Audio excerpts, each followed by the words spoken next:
Okay, last time, I think I promised some of you that I would teach you the Shiva way of life. Huh? Okay. 中国人以后会有翻译的啊，比较好哈。I think I speak English better or I speak Chinese better? Huh? Speak English, huh? How many of you understand English? Raise your hand. English. Okay. Any people who understand English can can listen. All right. Everyone else, plug your ears on. Okay. You all right now? Okay. I think I better speak in English, huh? Just as a courtesy to you, to the foreigners. Not all of you are English native, but you know, English is international language. I cannot speak simultaneously 3 languages, so I cannot speak every language at the same time here, so I speak English as just as a gesture of how to say, of friendship, yeah, and of courtesy to the foreigners, huh? And the Chinese, who cares about the Chinese? They come here, they sleep here, eat here, and bugs me every weekend. So who cares about, huh? Later, these can be translated into Chinese, and they slowly enjoy. To translate into Chinese is pretty easy for them, yeah, from English. I think so. Don't you? Yes, yes, yes, of course, I know. Okay, look here. You know about Shiva? Any one of you hear about Shiva? Yes? Can you talk louder? Yes. I cannot hear anything. What did you say? Yes. What? Yes. Okay. Yeah, exercise your lung. Yeah? All right. It's pretty cold here today. That is the fact. Huh? And I hope you survive. You don't have hat? Hat? You don't need? Tough guy, huh? No, you don't have to. You take the hat off to listen to me. You listen with your ears only. Okay, now we have some hearing problem. Can you hear me? Yeah? I can't hear myself. I can, of course. We heard of Shiva, huh? The god of destruction of India.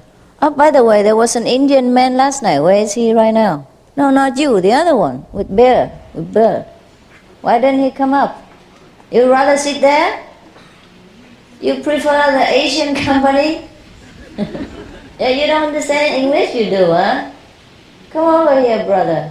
You don't have sleeping bag? No, need take shoes off. We're not in India temple here. Take your shoes. Oh my God. Okay. You have your sleeping bag? You're warm enough like that? And your seat? Your cushion? You alright? Okay, the Indian people, they used to sit in anywhere, no problem. Okay, now, we heard of the Shiva, god of destruction of India, huh? I think it's a great misunderstanding of Shiva. He wasn't the god of destruction, according to what I read, yeah? What I know. He might destroy the negativities of people, yeah? He might destroy all the ugliness which sometimes accumulated within ourselves, yeah, and within him at that time, perhaps, but not to destroy any beautiful things in this planet. He's not the destroyer of goodness, virtues, and beauty, yeah? He's a destroyer of all that is undesirable, to clear the planet, mind you. All the God has tried very hard since ancient time, but our planet is still like this. Except for Sihu, I don't see anywhere more beautiful. Still here. I have to destroy all the garbage every day. Just now I came down from the mountain, cleaning all the garbage out of the backyard, of their backyard. of my disabled backyard, not my own. Terrible. Every day. Sometimes I scold them for a while, and then it's good for a period of time. And then a few weeks later, out of nowhere, garbage appear again, everywhere. And then they make every new room that I constructed become storeroom. It's not that they need space, they just spread things all over. You know what I mean? You don't need to for example, you can put everything on the table, or you can pile them up in one corner and then don't use the whole space. But they spread, they love to spread, you know, spread garbage. Yeah, I wish they could spread love this way. Yeah, they spread the wrong things. So, I hope you know, yeah, spread love and not the garbage.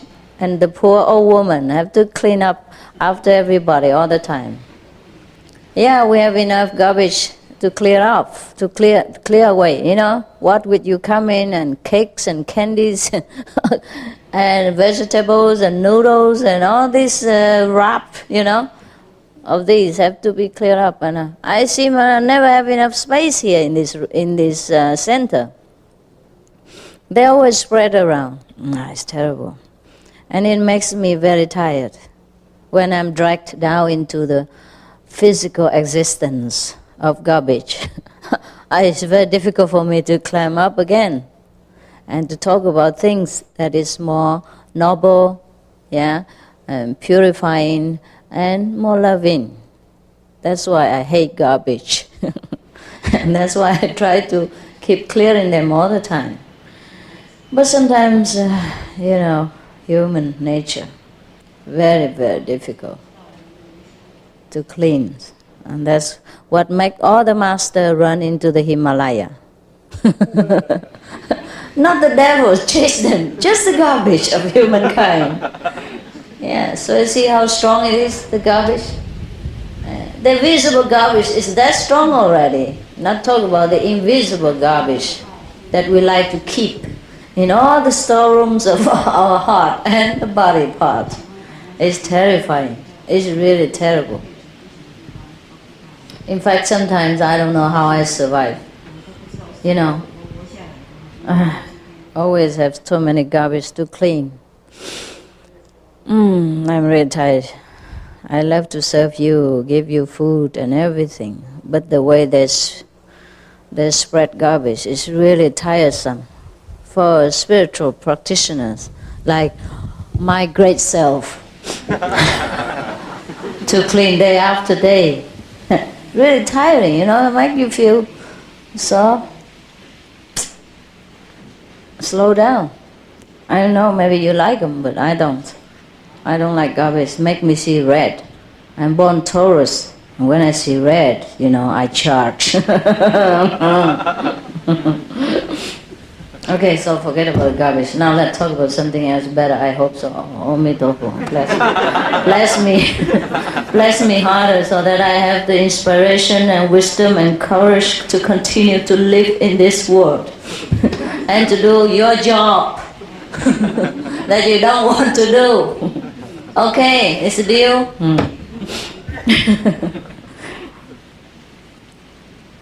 Shiva has a consort, you know. I don't know what this consort mean to you. It means nothing to me. I don't have one. Perhaps it's a companion, huh? Or a wife? No, it's not a wife, huh? Is it a wife? Girlfriend. Then I have some. Not girlfriend, boyfriend. I have a lot of boyfriends, you know, huh? You know the story of my boyfriends, huh? Yeah, now. So he has one. His name is. Her name is Devi. Devi means goddess. No, is that right? In India? Oh yeah. In India they have beautiful names. Maybe that's what we should learn. You know, name like how to say? Oh, all their names are holy. You know, Devi, Deva. What else? Purusha, Krishna. What next? Laxmanjula, and what else? Oh. Huh? Parvati. Shiva's wife was Parvati. His wife? Wife's name was Parvati. Parvati. Parvati. Oh, Parvati, but he named her Devi, right? Living in the mountain. Yeah. So, but he named her Devi. Perhaps the title, huh? Perhaps that's the way they address each other. Yeah, sometimes he addressed Devi and lotus eye and loving one and sweet princess. My God, the way he spoke to her, I'd like to marry him. Too bad he's already gone. Huh? Yeah, in the language of such sweetness and heavenly blessing that I think we should all learn to speak with each other. The way Shiva spoke to his girlfriend or wife, it's really incredible. Such language today we hardly hear. Yes, so beautiful. He always called her all the best names that you can think of and spoke to her in such a sweet and gentle voice. Well, I imagine it was a gentle voice. Yeah, if he called her sweet princess, lotus eye one, he cannot say, sweet princess. So it must have been very gentle, romantic, and kind. That is the way all the husbands should speak to his beloved. Yeah. Well, it takes a long way to learn. Now, we see Shiva is supposed to be the god of destruction. Yeah, but it's not so. As I told you many times already, we have a lot of, prejudice or prejudice. I always have the problem. Okay, prejudice against, something that is new. Yeah? Shiva, perhaps he was a very liberal, spiritual leader of his time, too much advanced for the people of his own generation to understand, and too liberal for the conservative Indians to bear. So they call him the god of destruction, perhaps. Many bad names has also been unfortunately addressed to the god Shiva. So today, in the most reverent mood and respected heart, I'm going to tell you the way Shiva taught his disciples so that we clear the bad names for him forever. And then we will learn in the future again to respect and to try to understand whatever gurus try to teach us. Whether it is good, then we will keep it. And if it's bad, then at least we learn something that we're not to do it. Okay? Not to do the way he does. So. And in my understanding, Shiva was teaching goodness, kind, and beauty. Yeah. So later we will prove it, okay, by some of the proof that I have searched for you, and try to make it understandable as possible in in the ordinary language. I cannot express them as beautiful, as romantic, and as sweet as the way Shiva did to his wife or his consort. But I try as best as I could to make you understand the teaching of the great master. Yeah? Now, one time in a great assembly, like this perhaps, and his wife, his consort, the great Devi, Mataji, and what else? Supreme matress, matriarch of the house, yeah? Asked Shiva about spiritual practice. She herself has been greatly enlightened, and more or less as enlightened as Shiva himself. But for the sake of other people who has not been wise enough to even ask a meaningful question so that a master can be inspired or can have the opportunity to teach them the truth, the highest, noblest ideal. So his wife had to ask the question for their sake, not that she did not understand. Being with him all her life, she must have understood. Yeah. So now, she asked him first, "O Shiva, what is our true identity? What is this wonderful universe? What makes the karma? Yeah, what constitutes the karma? Who is in the center of the universal revolving wheel? What is this life beyond form? How many can understand the truth fully, above space and time, above names and definitions?" Wow, it's cool. So please explain, so let my doubts be cleared. What she meant was the doubt of other people, right? I want you to understand that Devi Parvati at that time was absolutely enlightened, yeah? Just like her husband. Well, if we read their story, we know, yeah? Because just like the story of Kabir's wife, you remember? Yes, they were both enlightened saints. But as a true Hindu wife and goddess, she would never in a dream put her foot in front of her husband and letting people know how great she is. It is enough that he is enlightened and be the teacher. She doesn't care to be the second one or the equal one. All the Hindu wives never in a dream does such things. Yes, they are very humble. They always stay behind and does whatever the husband told them to do. That's why, since ancient times, we have so little women masters, because, as you know, most of the sacred literature of practicing spiritually are well preserved and revered in India. And many of the great masters came from India. And many of the great masters came from different lands, but have their root of spirituality from India. You know what I mean?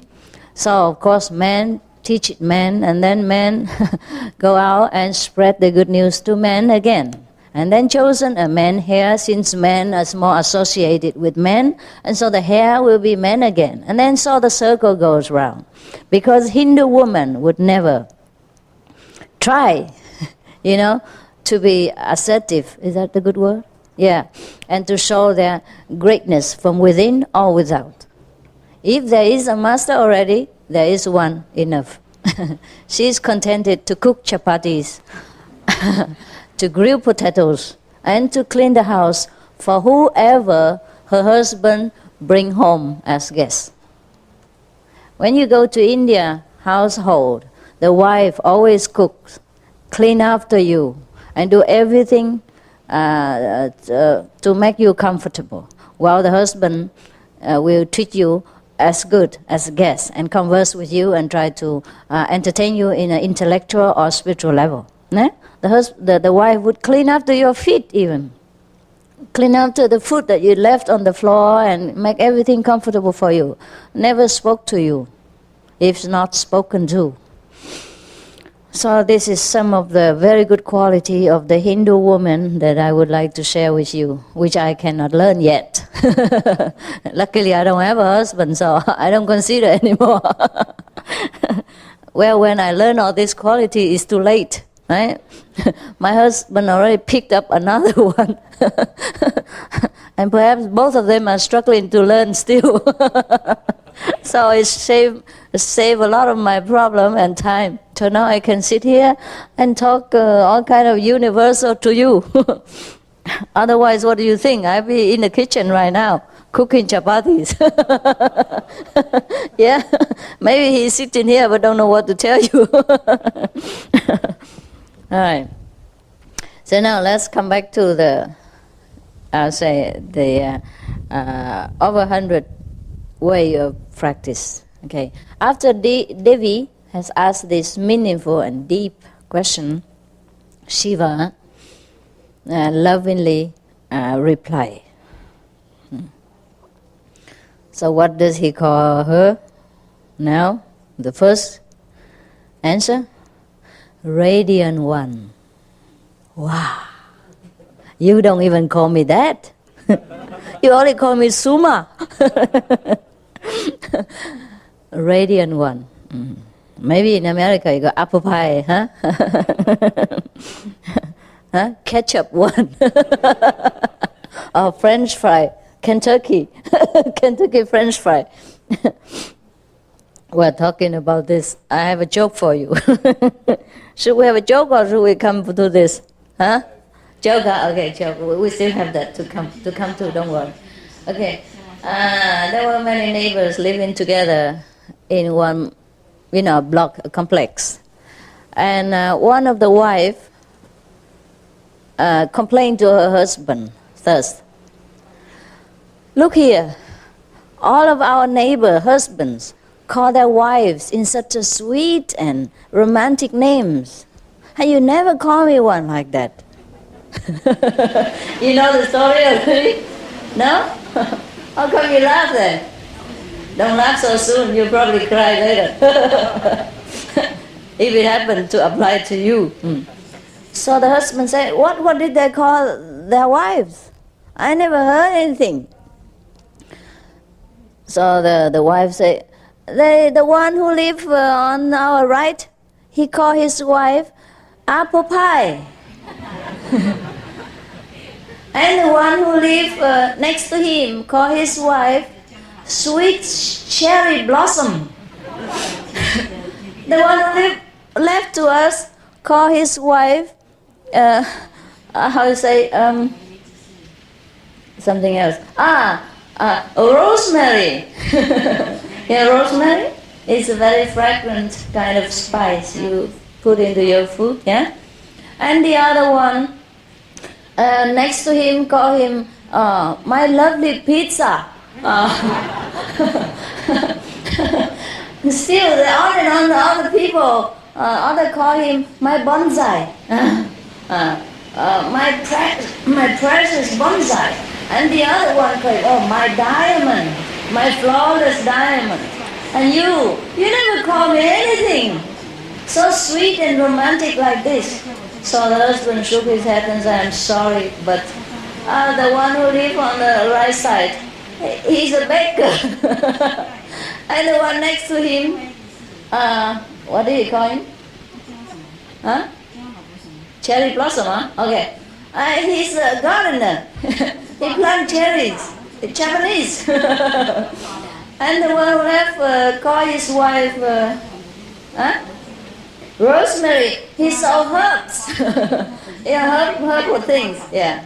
And the other one who called him Diamond, who called his wife Diamond because he's a jeweler. I cannot. I'm a shoe repairer. I can't call you my broken shoe.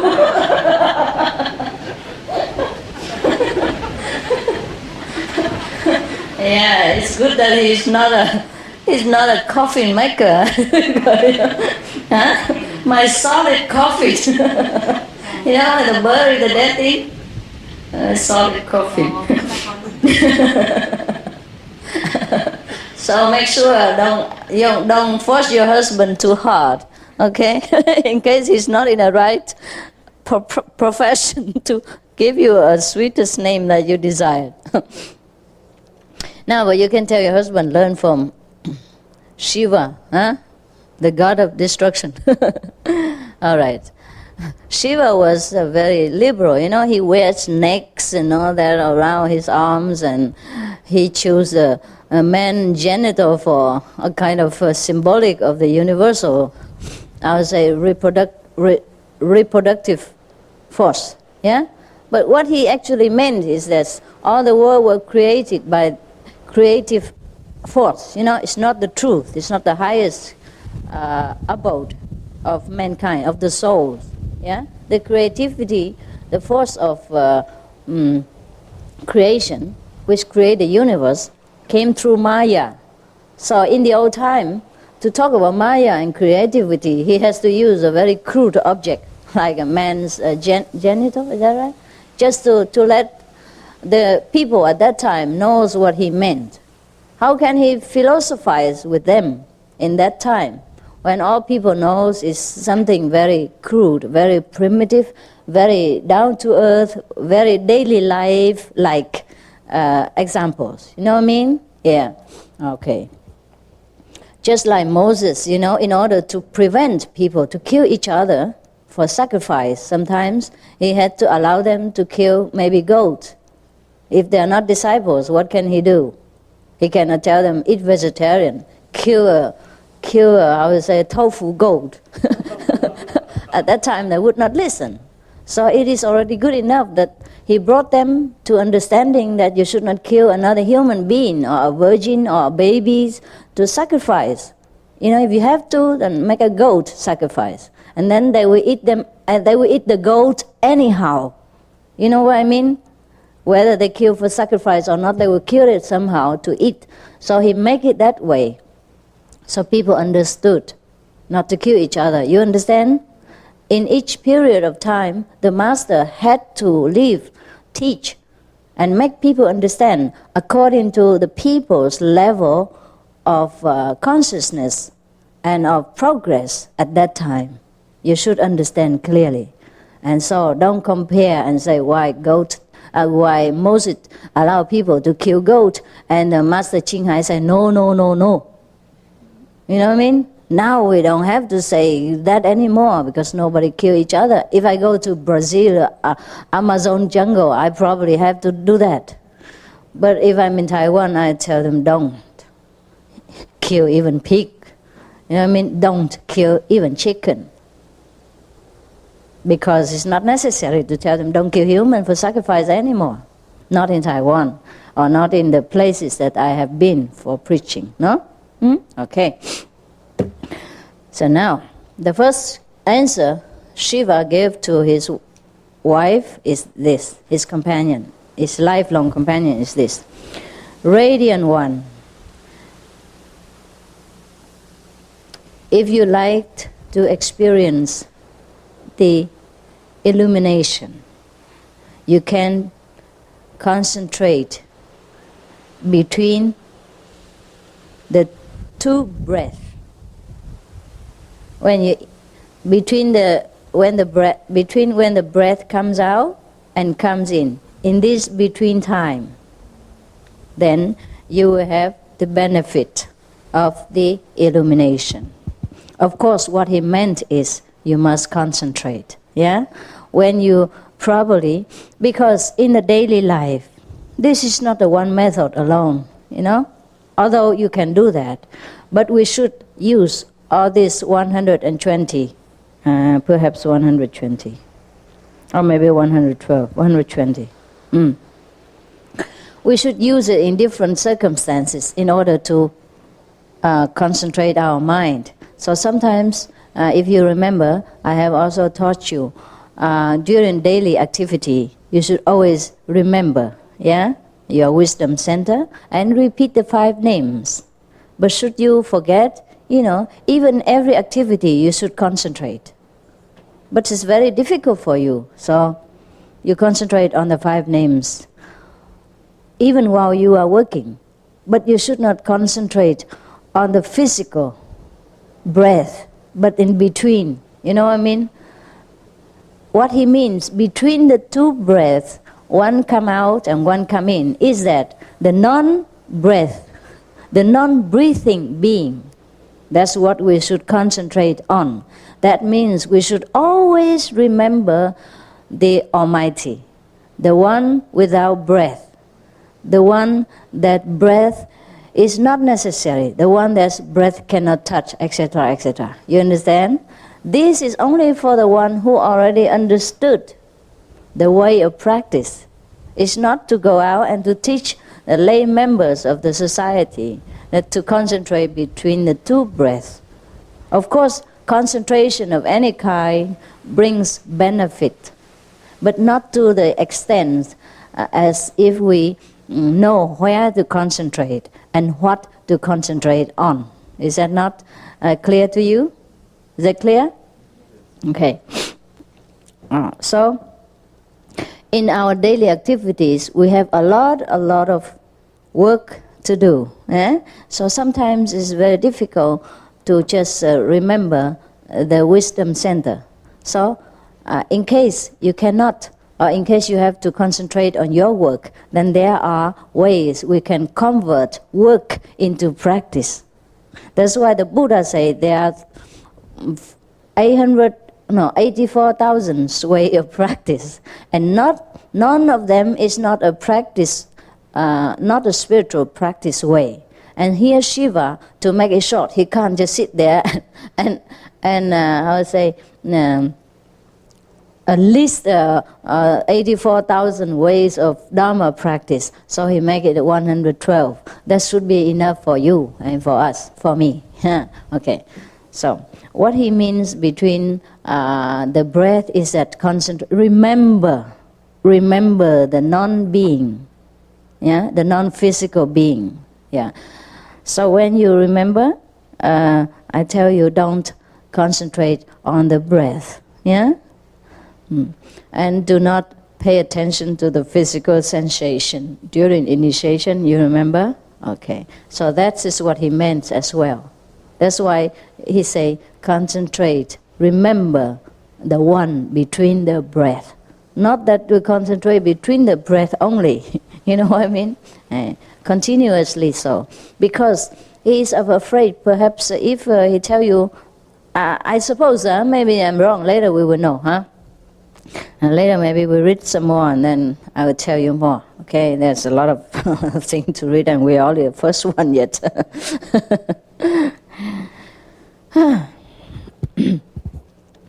So now, because I'm afraid if you concentrate on the breath, you will make like a rhythm. You know what I mean? 1, 2, 3, 4, 5, 6, 7, 8, 9, 10. And later, suddenly, someday, you experiment a state of non-breathing, and then you probably don't know where to turn to for concentration. To go further than the breath rhythm. Then you get stuck there. The second advice he gives to his wife and to all beings is this.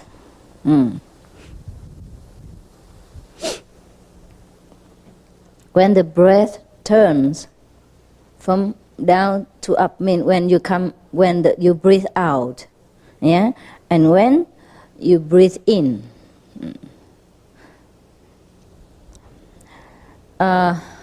you do not follow the breath. But when you breathe, for example, if you are an athlete, maybe you are just running or you do some errand and you have to run fast, then do not just try to give yourself up to exhaustion. For example, when you breathe too hard, like this, then you should not lose yourself in the running, but try to make use of the try.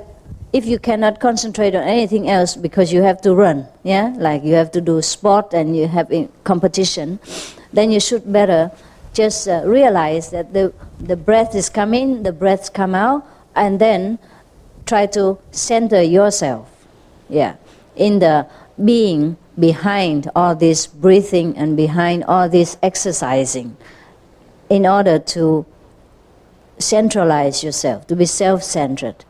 And at that moment, you will also be, even though running, you will also be experience enlightenment.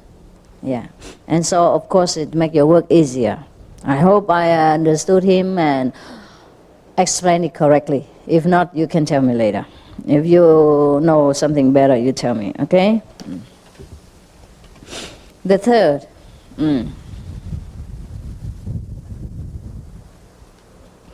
You know what? When people translate Shiva teaching, it's already confusion. Because the one who translate not necessarily did understand him. Yeah? And then the one who translate before him even already make a mess. So many translation make more mess. I'm trying very hard to explain to you the way I understood. I hope I don't make worse mess than already has been made. The third one. Or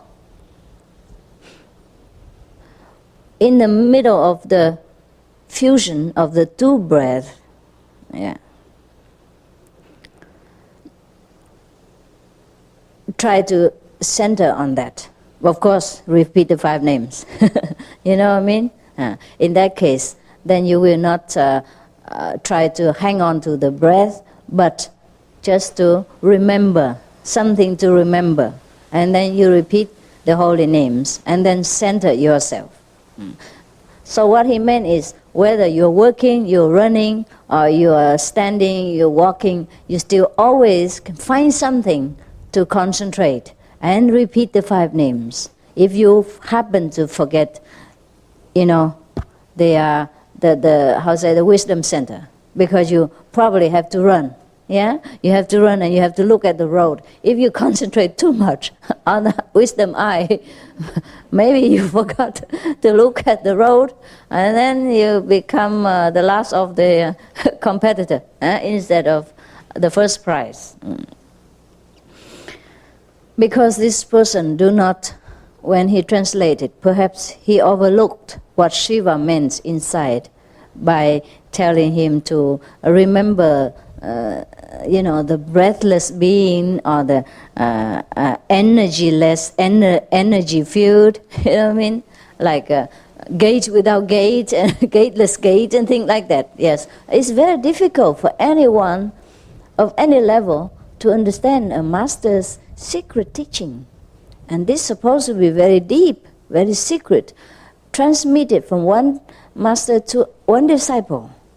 And if a lay person happen to hear it, he probably get confused. And never mind translating it, and then translate it from another translation. And that would be more confusion. Yeah. So I try my best to make it clear for you. So the energyless, energy field center, energyless energy, that can only mean the cosmos. Yeah? Can only mean the Almighty, the Supreme Master within every being.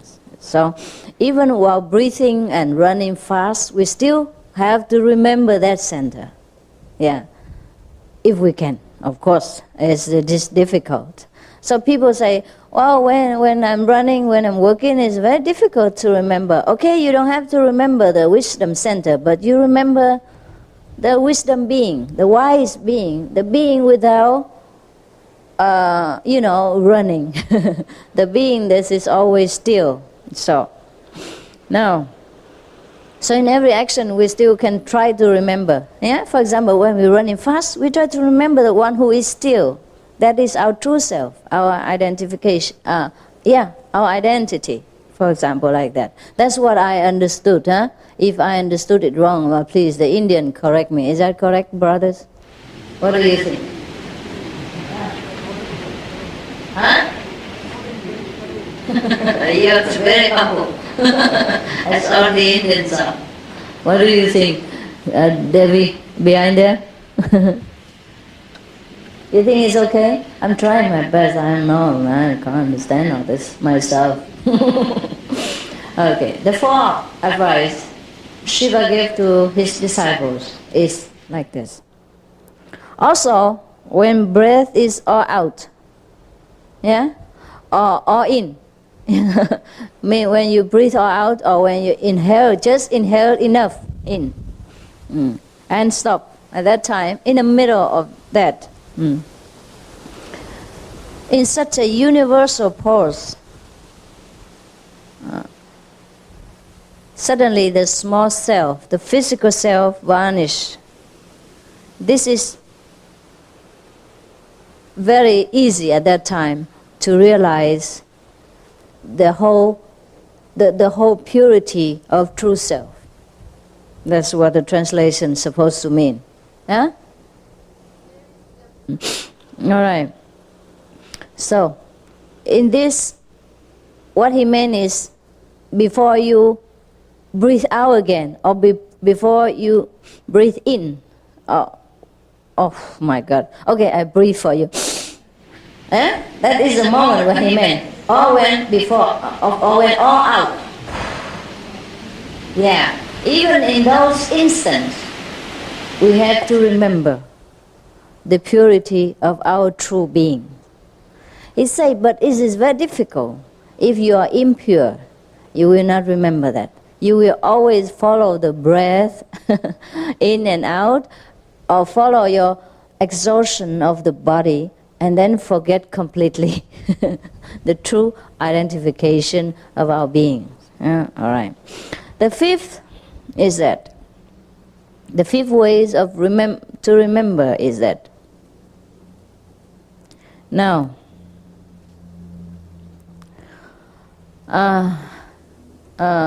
sometimes you forget, right?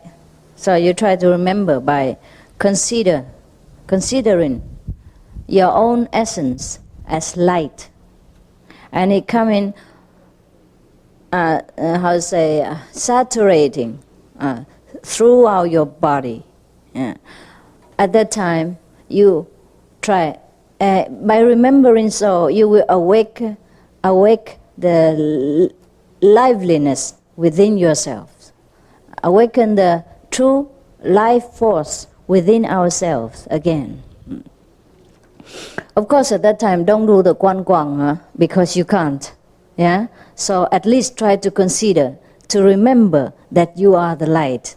Remember the experience you have when you meditate on the light and you saw the light. So at that time, when you cannot meditate on the light, at least try to remember, to consider that you are the light. Yeah. Okay?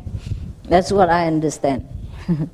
On the six ways to remember, all the teaching here is just a way to try to defeat your mind's wandering tendency, everyday life. So in every situation, there are many ways to try to grip the mind back. You see, that's why he teach the disciples so many ways to control the mind. Because if you let the mind free for 1 second, it will think of all kind of garbage. Therefore, there are 112 ways to catch the mind every day. So you use one after another, perhaps. You always try to remember the holy essence of our true being. The sixth advice is that the space is between. It makes it too short for me even to understand.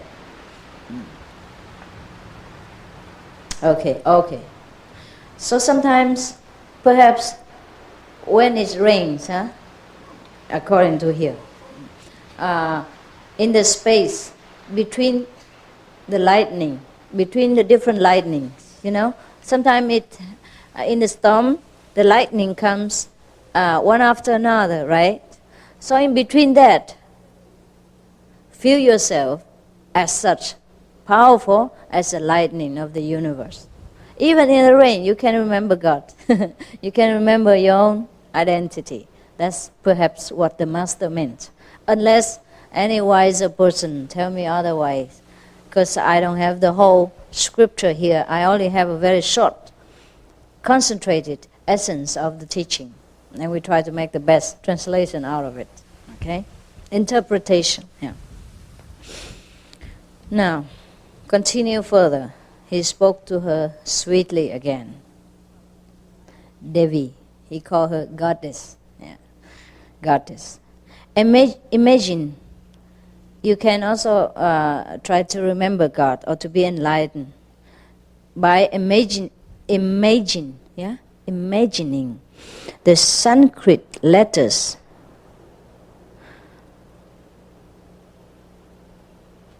First, as they are letters. For those Americans, I don't think you should imagine the Sanskrit letters, but the alphabet. It would be wiser for us. Yeah. First, imagine them one by one as letter, as physical letter. But later, try to perceive more as sounds. Yeah, like A, B. Huh? And don't have to speak out loud, but try to perceive them as the silent sounds. And then transcends the sound. We enter the feeling. Try to feel the letters, vibration, instead of hearing the sound or seeing the written words. Is that clear? Okay. Suppose you are a teacher. You have to teach ABC or English. Then perhaps in some moment of the repose, right? Yes, you probably cannot concentrate right away. Or you have to have a lunch break. And your mind is still full of A, B, C, D, E, F, then you make use of that as well. Turn around and meditate on it. At least you concentrate. You know what I mean? Suppose your mind is always full of work and you can't just in a moment of silence become immediately tuned in back to the 5 names or back to whatever awareness that you desire. Then we make use of the situation. Yeah, and turn that into a concentration method and meditate, concentrate until we can be aware again of our awareness and we are back to our control again. Then it's okay to repeat the 5 names and do the Guan Guang. Suppose, you see, just like the American people say, if somebody give you lemon, make lemonade out of it. Huh? What else can you do? It's too sour. So we add some sugar and make it into a refreshing drink. Yeah, or honey. Yeah. So similarly, our mind is a wandering horse all the time. So in every situation, we have to try to use his own wandering power to turn it back into our own advantages of concentration. Now you understand? Like yesterday, we say the weeds in the garden. If we cannot weed them out, then love them. Or try to make something else. Try to make salad out of the dandelion leaves. Yeah, that makes excellent salad and very nutritious. In fact, in Germany now, because it's so much developed, the wild land is very hard to find. So those dandelion are a rare species. So if you want to buy them in the market, it's expensive. Yeah, more expensive than ordinary salad. I'm not kidding you. The German people, do you know? Is that true? Nobody live in German anymore. You know, huh? You have the same in Switzerland, also more expensive than ordinary salad. Yeah, I guess so. Because people don't go into the wild anymore and pick these things. So the few who does, yeah, sell them in the market, and you don't get that many. You don't get plenty. Yes, I know that. Last time we were in Germany, just recently, yeah, I showed them these disciples. This is what the one we want to pick yesterday, and I used to pick before, and they wanted to buy it, and they're expensive, more than the other salad. So don't look down upon these wild things. Nowadays, wild things are more expensive than the cultivated things. In the old time, it was contrary, right? Why we go to eating right now? Terrible. I must be hungry. I didn't have my lunch yet. Okay. All right. Okay. Oh, let's go back to the Sanskrit letters. All right. If you are Indian, of course, you imagine the Sanskrit letters first as a written word, and then as the sounds, and then as a feeling, and then after, finally, leave all of them and be free. free of all thinking or imagination or feeling or nothing. Just sit there and enjoy. Okay? All right. Now, number 8.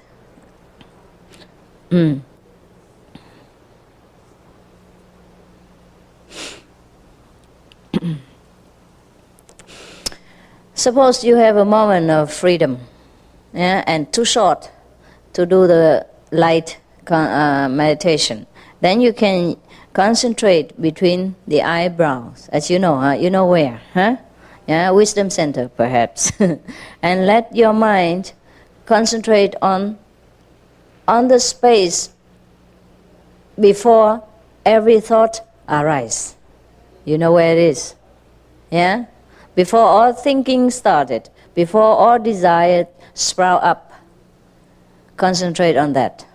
Perhaps in a Buddhist term we call it emptiness, huh? Empty space.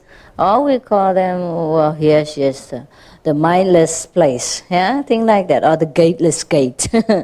All right. And then, whatever form supposed to come to your mind at that time,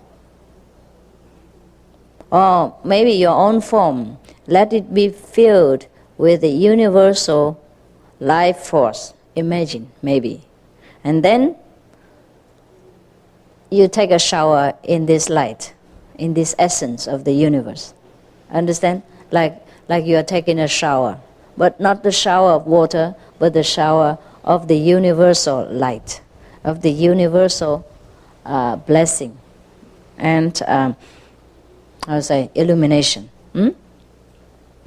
So in every circumstances, we can always try to illuminate ourselves by using the circumstance, by using the busyness that we are at that moment, and be at the present time. That's the best situation. Okay. So in all the mundane activities, we can always practice. There's no need to say, I don't have time, I can't cross my legs and things like that. You can. Whenever you can, you do it. And whenever you cannot, you do it as you are working. Turn your work into meditation. Concentrate on the force behind all the works, behind all the running, behind all the activities. Then you will always find something to meditate upon. And there is always plenty times. Because we can use the time of every situation for concentrating. Yeah, you got it now? Now, number 9.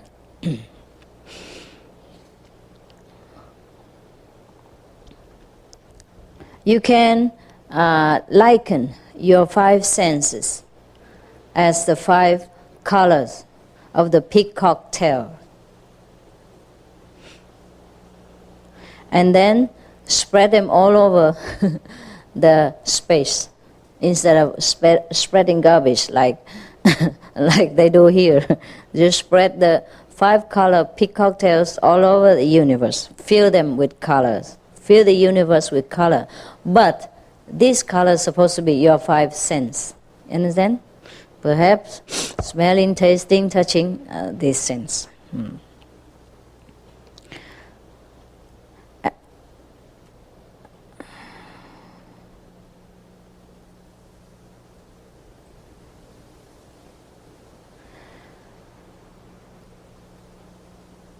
Okay, now because of the peacock tail color is very colorful and very beautiful, so you let these colors and beauty melt within yourself. And then anytime you feel that there is a limit, you spread them out until there's no more limit left. In that case, you dissolve all the frontier within your mind, and then thus whatever you wish well for other people will come true. So that's how you convert your power into limitless use. And that's how you can bestow benefit on countless beings and be of kind of a benefactor to all kind of people who surround you or who come in contact with you or whom you're praying for. Okay?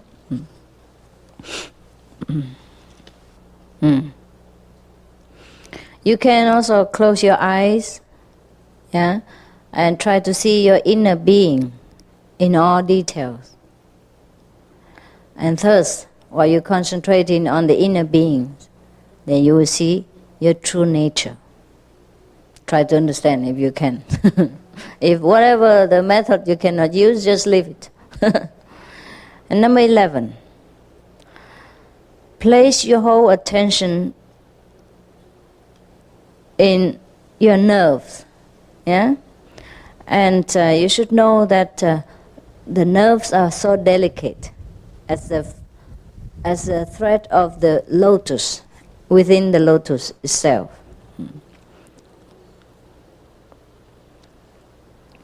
And thus, you will transform your physical being. What he meant is,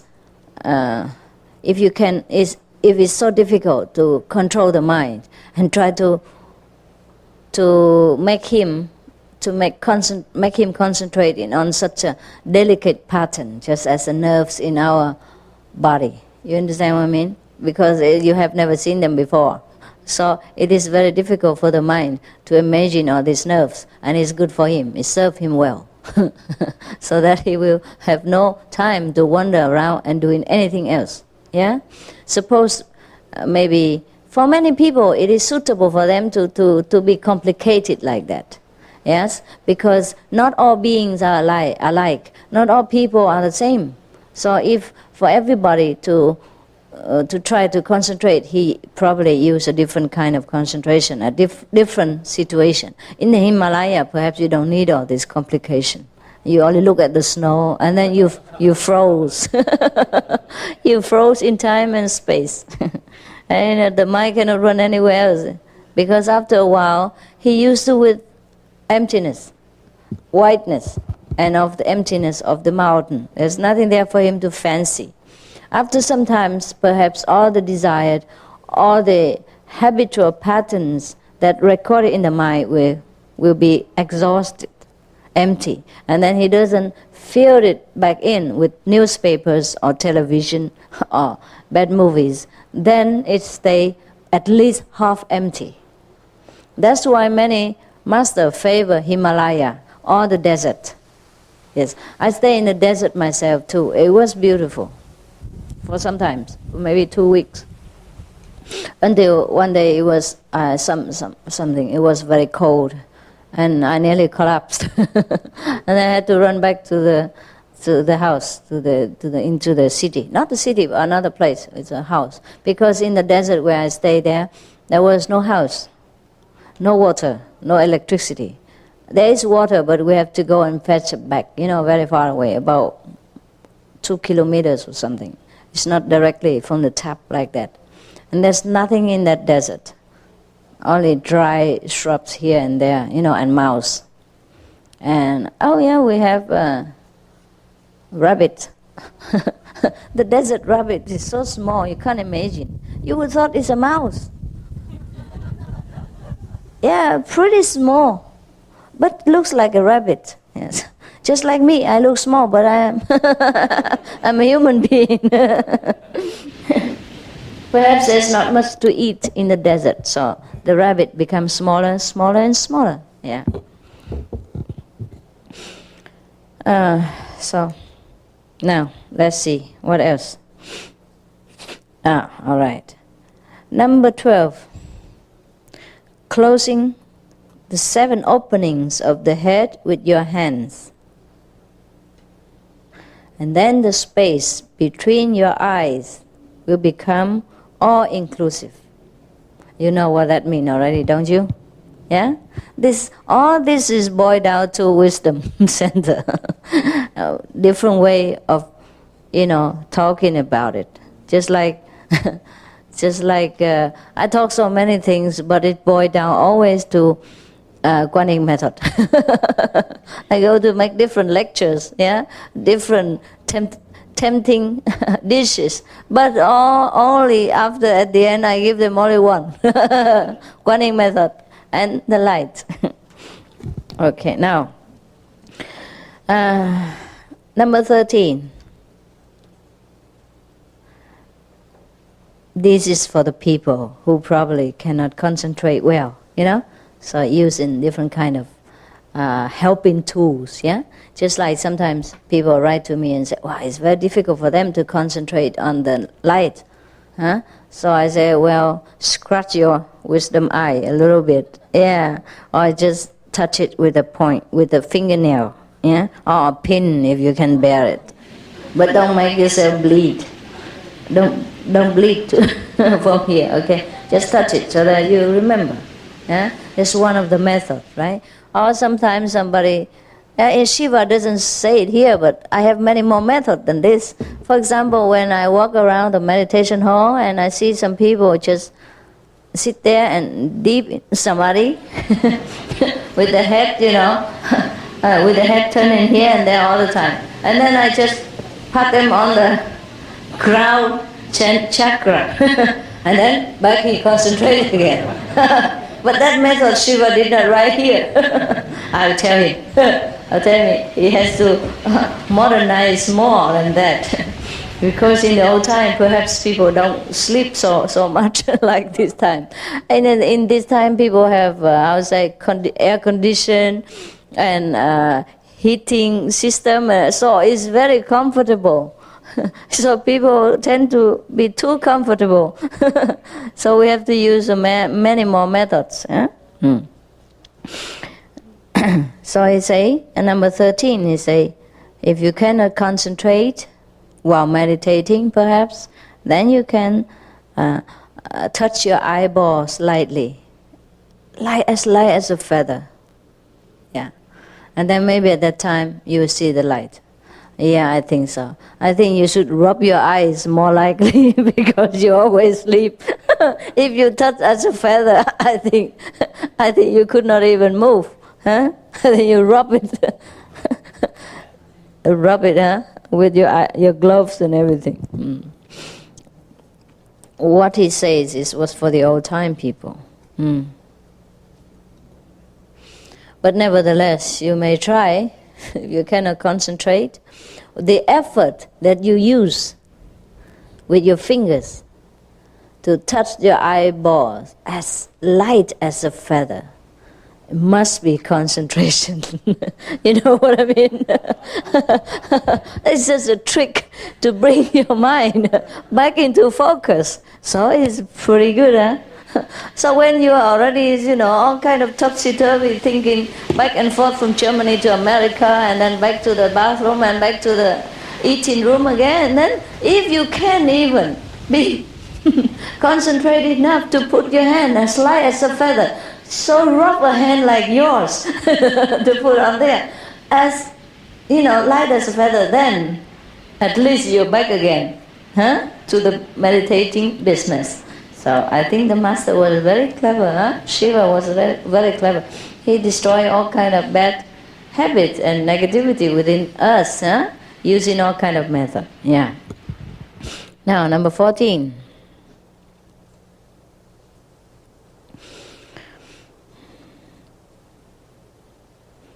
Bathe in the center of a sound, the continuous sound such as waterfall, or maybe seashore, yeah. Or if you cannot, because sometimes in the public, then you cannot do the Kuan Yin, huh? Then if you are at the seaside, perhaps you bathe yourself in the sound of the universe, yeah, of the nature. Like when you are next to the Nicaragua fall, then you concentrate on the sound until you merge within the essence behind the waterfall, behind nature. There is the force behind all trees and waters and rivers and rocks and mountains. Then you concentrate behind that. By hearing the sound of the waterfall and concentrate on the force behind that, you will merge within the cosmos again. Or if not, if you can, then do the Kuan Yin. He says so. Well, he described in detail, but I won't say it here. You know already, so I don't have to tell you how to do it. Or do the Kuan Yin and hear the sound of all sounds. You know now what that is. Okay? Well, I can show it to you what he say, but don't let the other people know. All right, do the Kuan Yin and hear the sound of all sounds. Now it should be very clear to you as the water of the Nectar River. Is that not? Yeah. Now, on number 15. Intone a sound, like the names of, the 5 names. And let it be very slow, repeating slowly, and enter the soundlessness, and become yourself. Sometimes you remember, you say you can't concentrate, and you are disturbed, and this and that and other. So I would advise you to repeat the holy names for sometimes, maybe 15 minutes, maybe half an hour, maybe an hour, loudly, while no one else around you. So you won't disturb people, and also you don't leak out your secret. Don't let people know that you are at the moment in difficulty of concentrating while they are in the 5th samadhi. If you sit on the bus and intone these 5 names and try to concentrate with your eyebrow knit together, do you think the people will not put you in somewhere? You know where? Right? Yeah. Not talking about you disturbing the whole bus and maybe drive the driver crazy. Therefore, these things we have to do alone. Yeah, because this is our private business. When we have difficulty in concentration, it's our private problem, right? We don't disturb other people's ears. And other 5th level or 6th level, how do you say, masters, yeah, around us, like those. Yeah, I'm not sure whom, but like those, for example, huh? All right. But then you enter the soundless state and become yourself. Number 16. Oh my God, only 16. 112. My goodness. I don't know. He talks so much. I didn't know the old time God spoke so much. What we call big mouth in modern time. I never talk so much. I teach you only 1010 and he teaches you so much. Okay. Originally, I intended not to speak at this retreat because I just don't know what to say anymore. I thought whatever I have to say, I say already. And so you have to practice. There's no need to listen all the time, but to bring what you have heard into practice. That's more useful to you. But I feel a pressure, like everybody sit there in silence and keep repeating, Master, say something.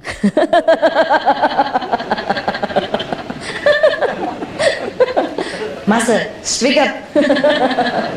Master, it's time. Lecture time or not?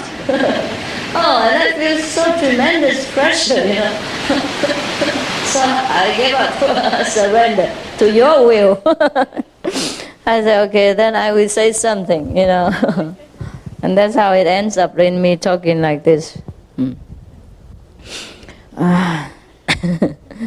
It's more difficult to remain silent than to speak to you. So I thought, okay, never mind, give them something. And then they'll all be quiet. Because we are used with listening, hearing.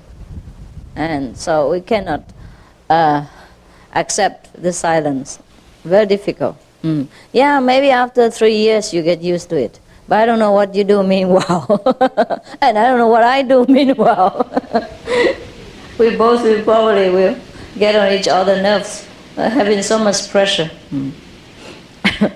Like the 4 monks who vowed to have a silent retreat for 7 days. But then when they sit together, and then suddenly there's a monk who spoke up saying, in this retreat, you should remember, none of us can speak anything. And then the second one said, why are you speaking now?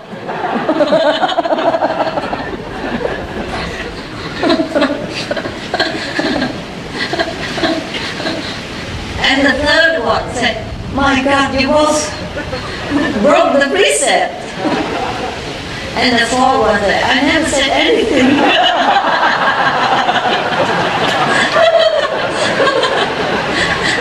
I'm the only one who haven't spoken at all.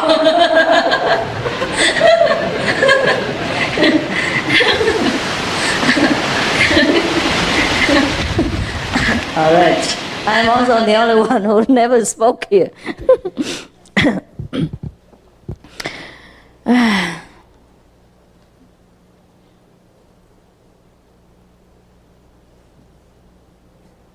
Okay. Suppose it's difficult for you to concentrate again. You may choose any of a letter, yeah, and try to follow through with the beginning and the gradual refinement of the sound of that letter, and then be awake. Yeah.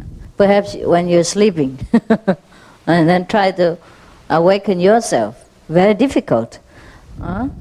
So try to do something new, like inventing a letter, an A or an Om or something, and try to follow through in the beginning as, only in your mind, don't disturb neighbor.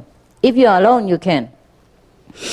Then you follow through with first very crude sound of the letter by spelling it out in your mind or loudly, and later finally refine it until silence. At that time, then you'll be awake. Perhaps, or awakened, or at least awake from your samadhi. Number 17.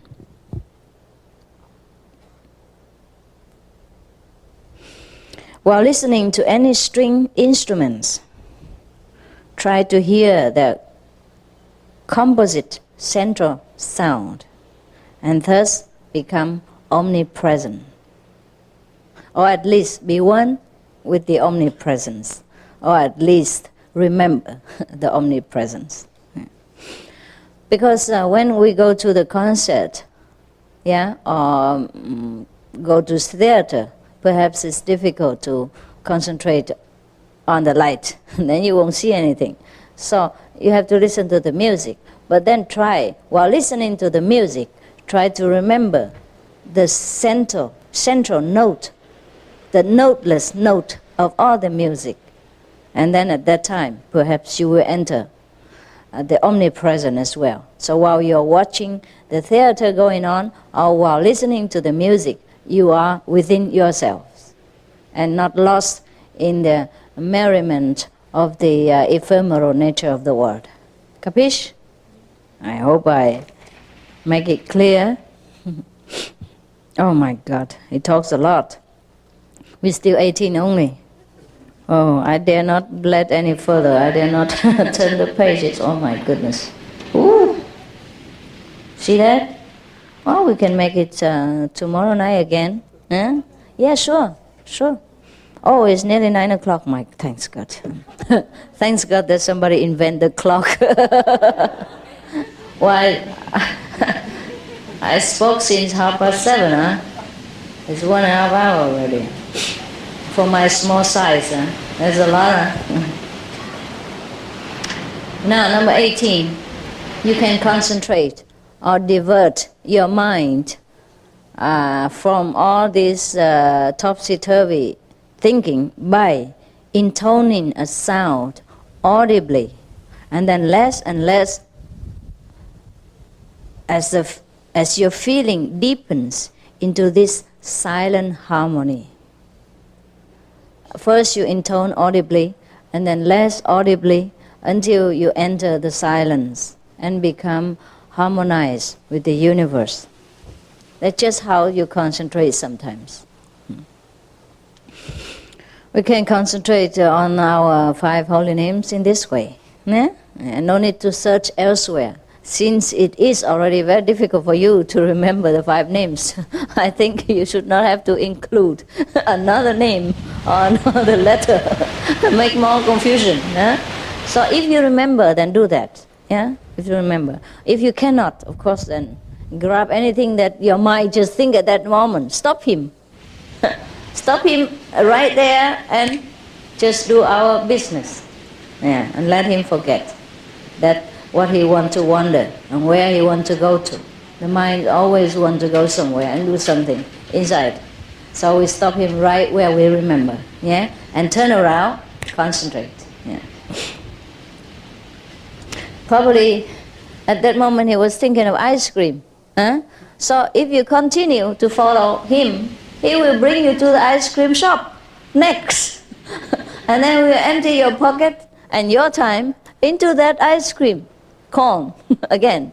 So the moment he think of ice cream, if you are meditating or at home, and if you don't want to go out in the cold weather to fetch ice cream, if you don't want to waste your time on that, or if you say tomorrow I go to town and by the way I will feed you ice cream. So now you turn the ice cream letter into screaming loudly, and then follow the letter until it's less and less loud until you enter your harmony again. And that's how we turn around and have victory over the wandering mind. Number 19. I speak until 9 o'clock, okay? Now you watch for me. 5 minutes and I stop that right there, okay? Number 19. You can also concentrate by imagining the spirit simultaneously within and around you until the entire universe become spiritualized. Wow. That's difficult or not? Can do, huh? Can do. Try. Sometimes when you meditate, you cannot have your mind settle down so quickly. Then just fantasize for a while. Yeah. Imagine that the master is around you. Yeah. Imagine that the Supreme Master within you are all over the universe, and then enter that spiritualized personality of the inner master. Yeah? Then you also feel comfortable. At least your mind has something to think about. It has something to think all the time. So make him think what you want, instead of let him think of all kind of worries and anxieties and all kind of useless things that we can never do anything about. Yeah, we let him think of the master. Imagine the grand spirit of the master is within us, without us, surround us, and all over space and time, until we enter that spirit. Then we are in samadhi anyhow, right? So that's how we use the mind's ability to defeat himself, to defeat the mind itself. Perhaps that's what the master meant. Perhaps, okay?